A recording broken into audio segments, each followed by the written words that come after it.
அஸ்ஸலாமு அலைக்கும் வரஹ்மத்துல்லாஹி வபரகாத்துஹு.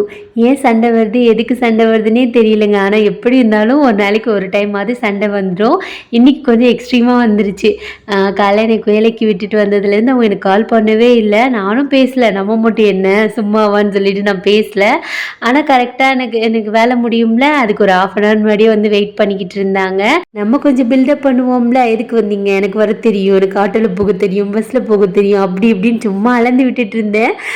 எனக்கு அவ்வளோவாலாம் என்ன சொல்கிறது, அந்த பஸ் ட்ராவலு அதெல்லாம் அவ்வளோவா தெரியாது. நான் வேலைக்கு போனதுலேருந்து கூட்டு போய் விடுறதும் அவங்க தான், கூட்டு வர்றதும் அவங்க தான். ஒரு கடையில் நிறுத்திட்டாங்க. அவங்களுக்கு என்ன, எனக்கு டீ வாங்கி கொடுத்தா நான் சமாதானம் ஆயிடுவேன்னு சொல்லிட்டு ரொம்ப நல்லாவே தெரியும். அப்புறம் அவங்க சிரிச்சிட்டு சாரி சொன்னாங்கன்னு வைங்களேன், அவ்வளோதான் முடிஞ்சு போச்சு. சாரி மோஸ்ட்லி ஃபஸ்ட்டு சொல்கிறது பார்த்திங்கன்னா அஃபீனோட அத்தாவாக தான் இருப்பாங்க. இப்படி நமக்கு என்ன சொல்கிறது, என்னது எக் ஆம்லேட்லாம் வாங்கி கொடுப்பாங்கன்னா டெய்லி கூட சண்டை போடலாம் போல் இருக்குல்ல.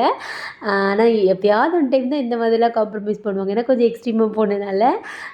பாப்பாவுக்கு வரும்போது குட்டி சமோசா வாங்கிட்டு வந்திருந்தேன்.